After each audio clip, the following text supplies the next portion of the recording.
Bonjour à toutes et à tous, nous sommes dimanche, nous sommes le 25 janvier et je reviens pour un point lecture, pour vous parler de deux lectures que j'ai énormément appréciées. Alors le premier roman, il s'agit de ce roman de Nathan Hill, c'est son tout premier roman, Les fantômes du vieux pays. Nathan Hill, c'est un auteur américain et ce roman était sa toute première parution. C'est un sacré exploit, je trouve. Et il était paru de mémoire en 2016. C'est un roman que j'avais dévoré en octobre dernier. C'est un gros pavé de 950 pages que je n'avais pas vu passer. Et c'est un roman dont l'ambiance et les personnages me hantent encore. Alors, on suit un homme, Samuel, qui a, je pense, une quarantaine d'années, qui est prof de lettres à la fac, qui est très aigri, qui ne supporte plus ses étudiants, soit il les considère comme soit des abrutis, des prétentieux ou des manipulateurs. En même temps, les scènes qu'il décrit à son université, je pense qu'il a plutôt raison, vu ce qui est décrit, en tout cas dans le roman.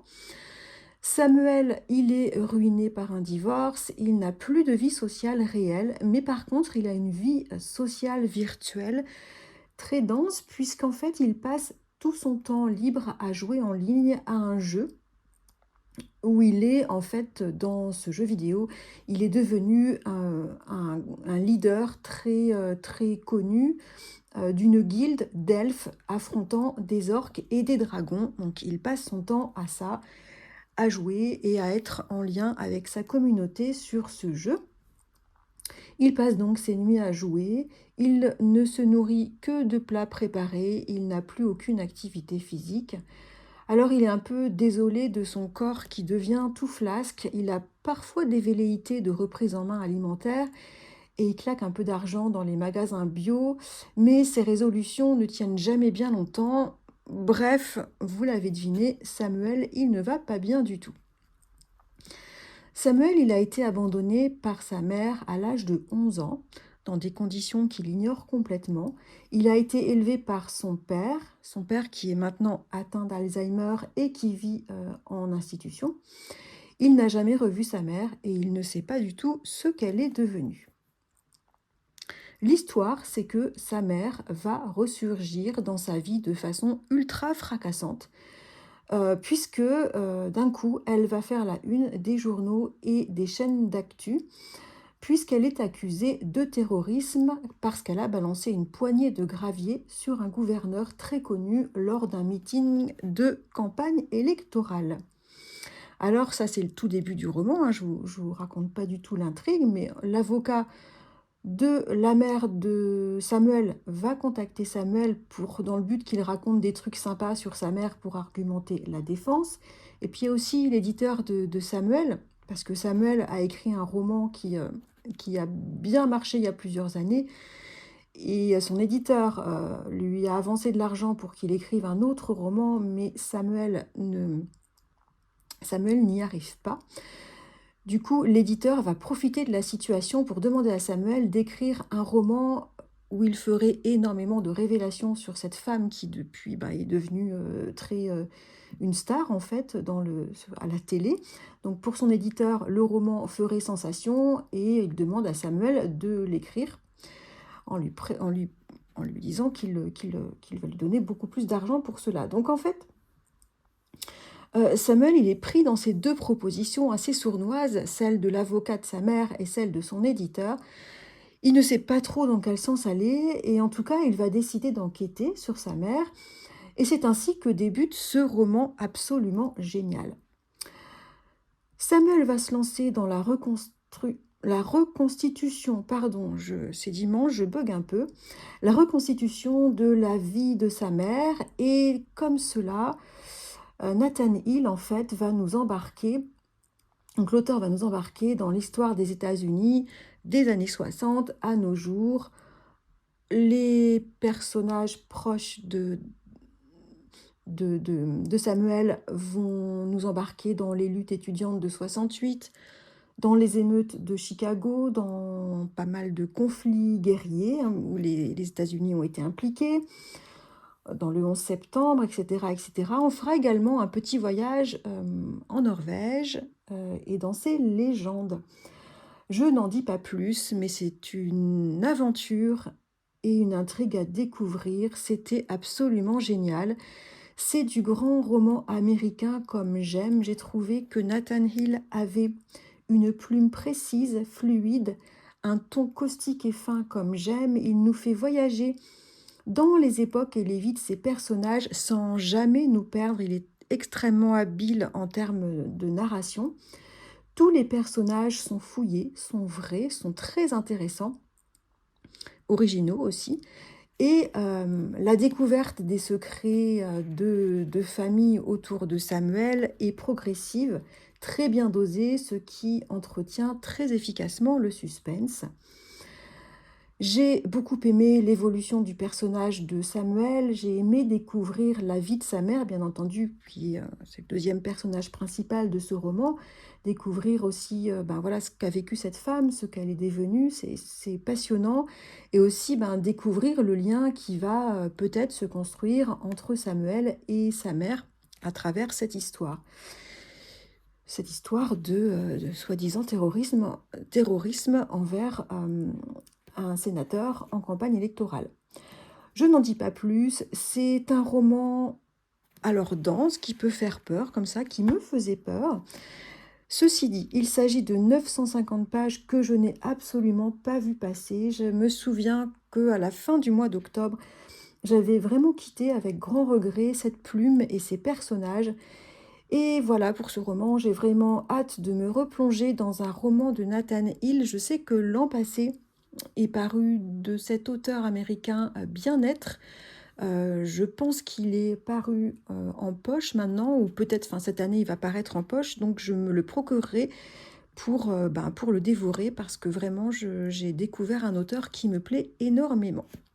Voilà pour mon ressenti de lecture pour Les fantômes du vieux pays de Nathan Hill.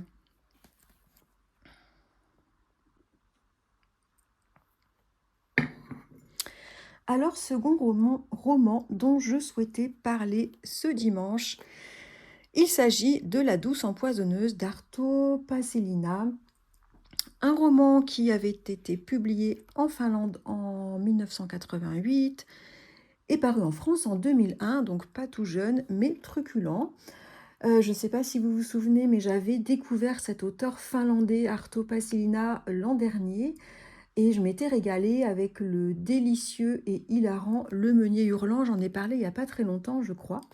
J'ai adoré retrouver l'auteur avec La douce empoisonneuse. Alors on y suit une vieille dame qui est veuve d'un colonel.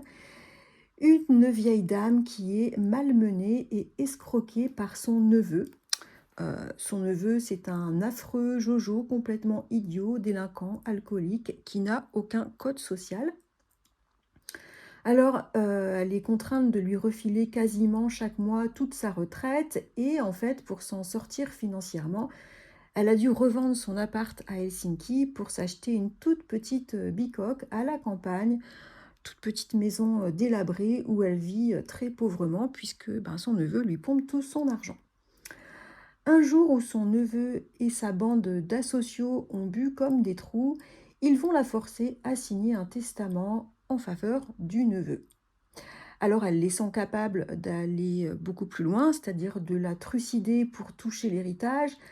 Alors elle profite d'un moment où ils sont dans une sieste comateuse alcoolique pour prendre la fuite à pied à travers les bois.